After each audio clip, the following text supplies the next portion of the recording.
What's the next thing you do in the winter? The big one is valve adjustments. Yep.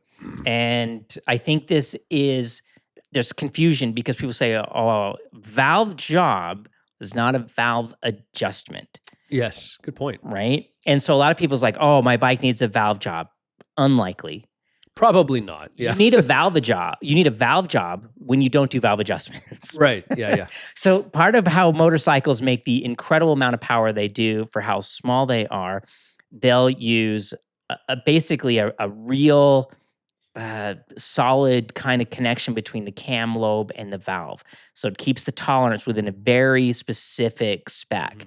And as things wear out, like every time that valve closes, it hits the valve seat. And every time hot gases run past those valve seats, there's a little bit of erosion as well as the impact. And so valves tend to get tighter, is what we say, but it's actually the valve's not closing all the way when the valve's tight. And that, if you don't adjust your valves, you can actually completely destroy the top end of a motorcycle pretty quickly. And valve adjustments can be expensive. You're looking at $1,000 to $2,000 to have them done. You can do them yourself, but you kind of need to know what you're doing.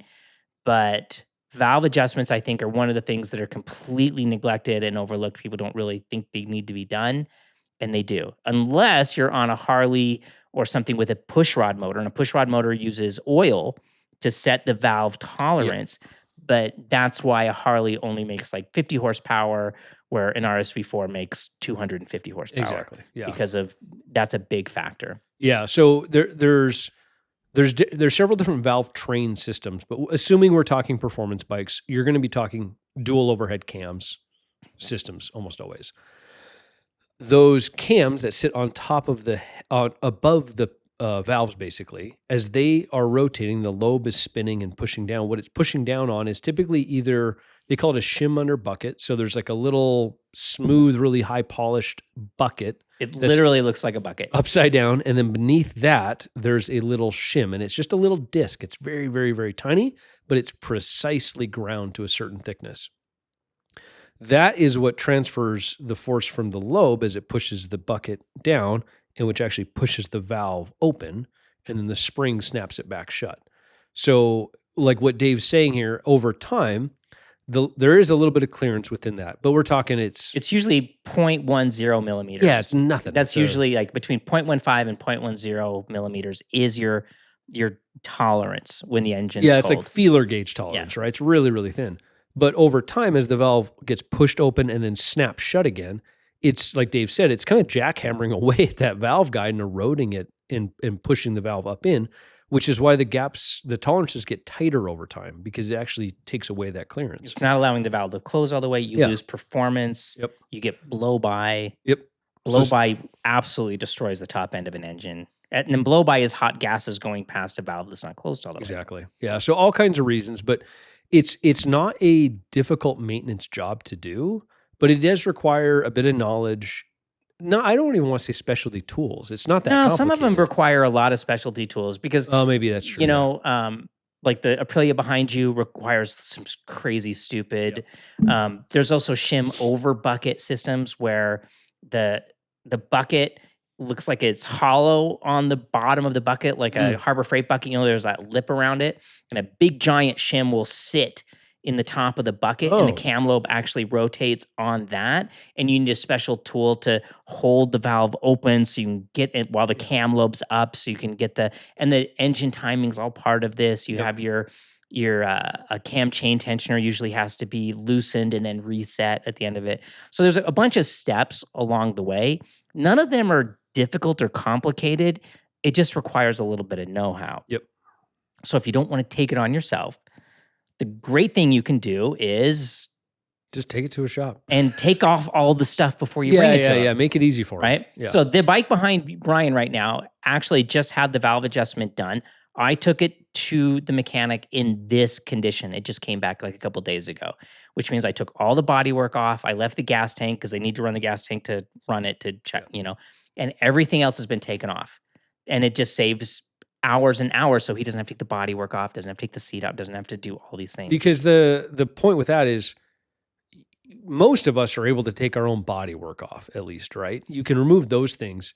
spend your time doing that. Don't spend the mechanic's expensive time. Yeah, don't removing spend $100 bodywork. an hour to do a thing that Yeah. you can do, Yeah. right?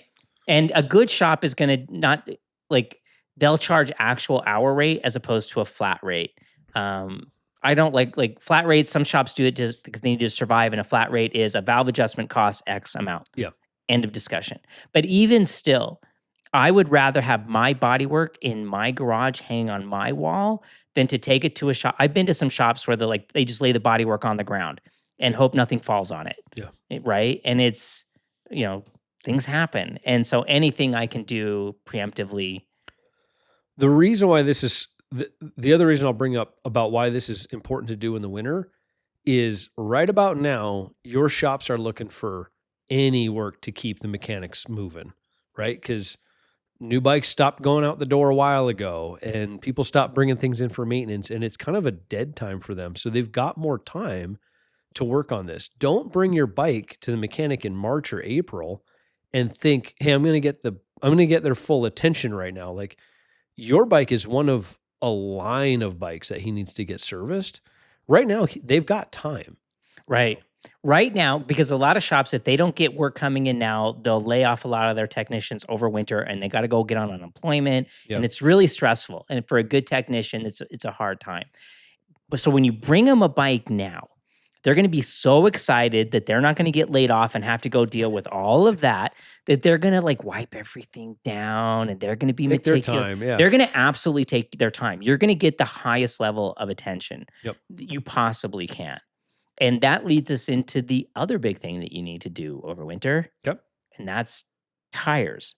So So good point. tire prices always go up in January, and we're running out of time unless you get their old stock on the shelf. So if your tires are thin now and you're like, well, I'm going to wait till June, it'll make it just a little bit longer. You may pay, especially right now with whatever the heck is going on with tariffs and all that other stuff like that. Yeah. Tires could go up significantly next year. So try to buy new tires. And again, bring your wheel to the mechanic today, and he's going to wipe it down and he's going to clean it, and he's going to scrape the little glue off from the wheel weights on the thing, because he has time now, and he doesn't want to go reorganize the oil filter shelf again. So he's going to be really happy to change your tires and do all of those things. And when you pull your tires off, look at your brake pads, right? Brake pads, I don't think I've ever replaced brake pads because they were wore all the way out, but brake pads get hard and brittle with time. They bake out. Mm-hmm. So I tend to replace brake pads earlier because they're not as grippy. All those heat cycles your brake pads have gone through. And there's some great photos on the brake pad specifically. There's great photos you can find online of what does a glazed pad look like. And you'll see it's like a mirror. It's really not a mirror, but it's very, very shiny and smooth. And sometimes you'll even see little cracks in the surface. Some of these pads, depending on the compounds that you use, it isn't just there's plenty of meat left, I'll just keep using it. It's no, that thing's heat cycled so many times. Just get new pads and be done with it. So